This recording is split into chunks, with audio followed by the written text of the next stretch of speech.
Hey everybody, it's Mother Goose 27 and welcome back to my channel. As always, this video will contain spoilers, so if you haven't seen Black Clover, go check it out and then come back. So, I just want to give a quick shout out to my friend Necro Vampire 96. He's the one who actually recommended this series to me, so I'm going to leave a link to his channel in the description. He recommended this series and I was really looking for a new show, so I finally watched Black Clover, Season 1.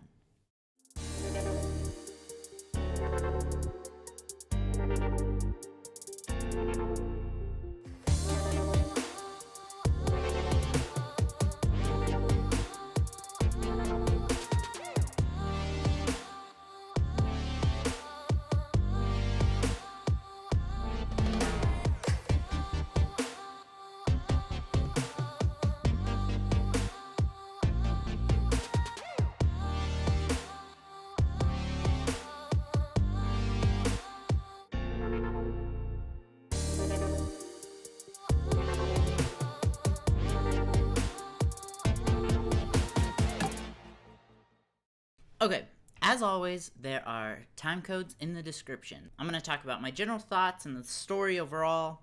I'm going to talk about some of the characters I really liked and the animation.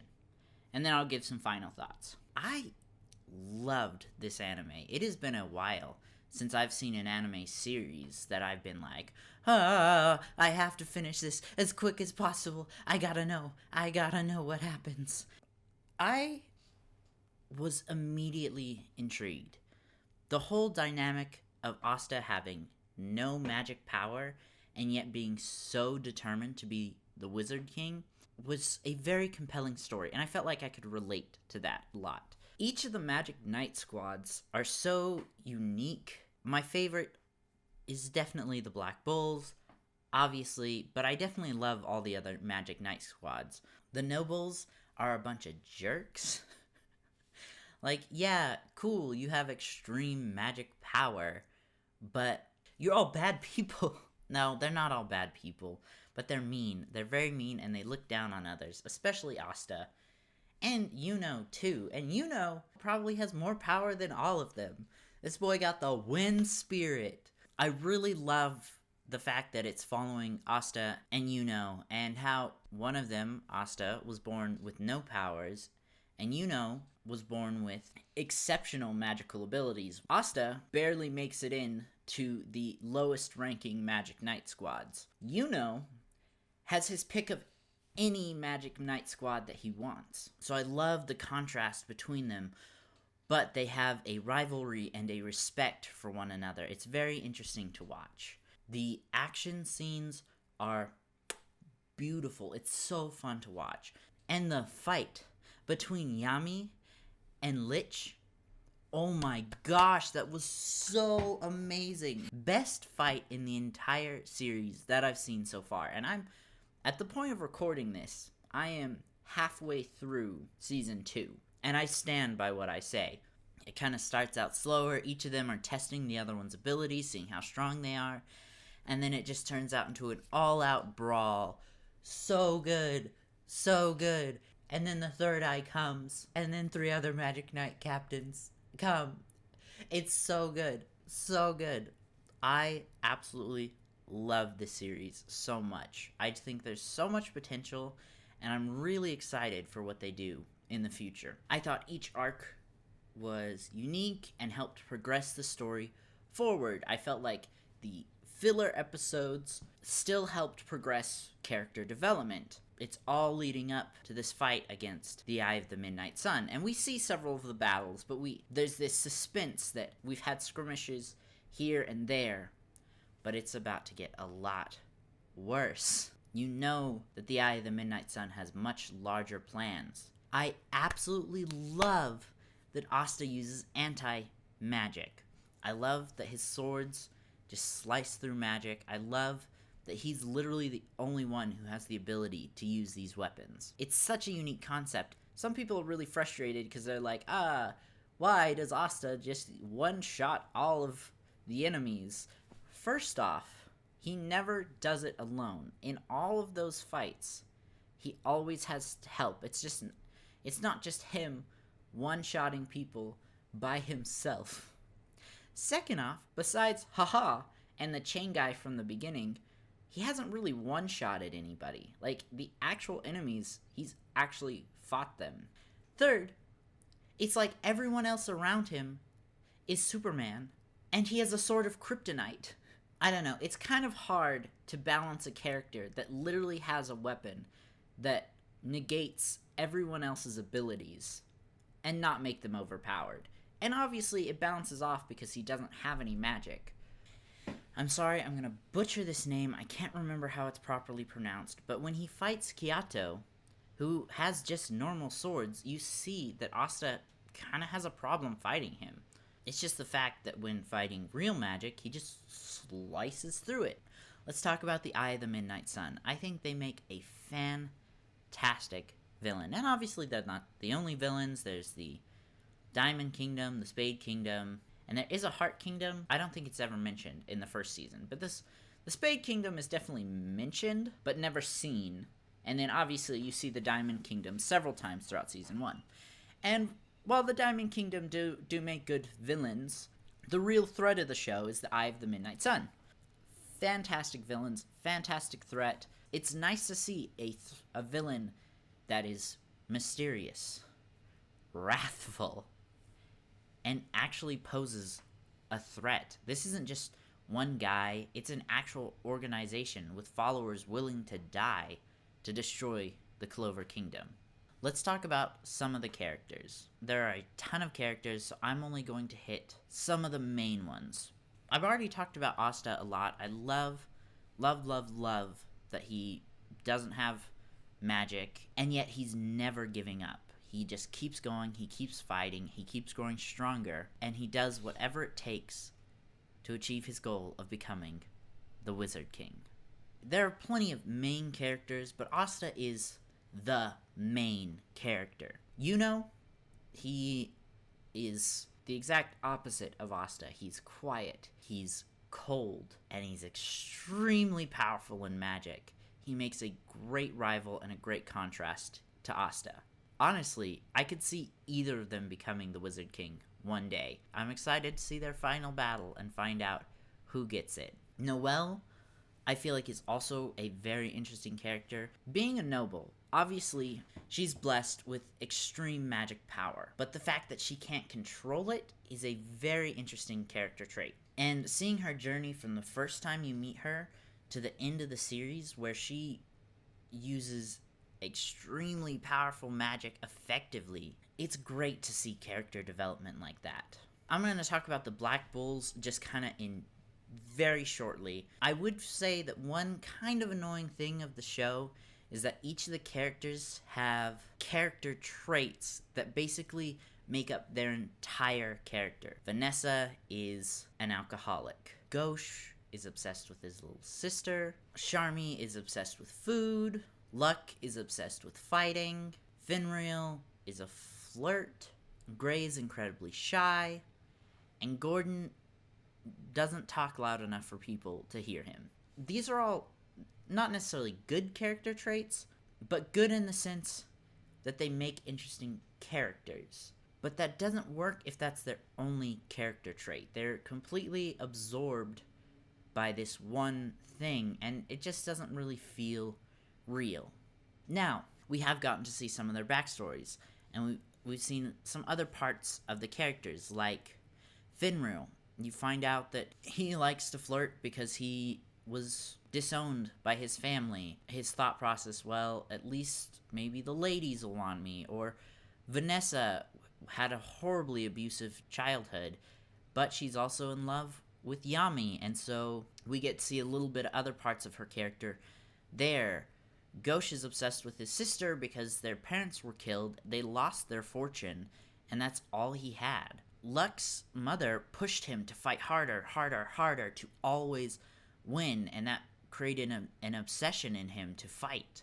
So you get to see kind of the reasons behind why they're like this, but it still shouldn't be their only character trait. I love all of these characters, except for Gauche. I honestly really don't like Gauche.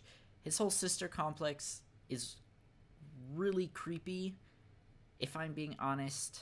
But besides that, I love all the Black Bulls. I just want to see more of them, other parts of them, besides being an alcoholic, besides loving food and always eating, besides always wanting to fight. So we talked about the Black Bulls. Let's just talk about the Magic Knight Squad captains. I feel like each of them are very unique. They each use their own unique style of magic, and they have their own personalities, and that's really nice to see. They're all not just like copy-paste versions of each other. Like Rill, I love Rill's magic so much. The fact that his magic is painting, I think that's so unique. Yami using dark magic, it was, again, his fight with Licht, who uses light magic, was so just amazing to watch. I'm not going to go over all their magics, but I really love each of the Magic Knight Squad captains. Except for Poisiat. I know I didn't pronounce that right, but he's a traitor, and I hope he spends the rest of his life in jail. The Wizard King Julius. You have no idea how excited I was when you got to, how early in the series that we got to see him. I thought that was going to be like an in-game revelation. But seeing him early on in the series was just so amazing. He's incredibly powerful, and the fact that he's just so amazed by magic and how he loves to see what kind of magic everyone has. That's really interesting. And he is a great person. Him taking in Vengeance and Yami, two kind of outcasts from society, and just showing them love and acceptance.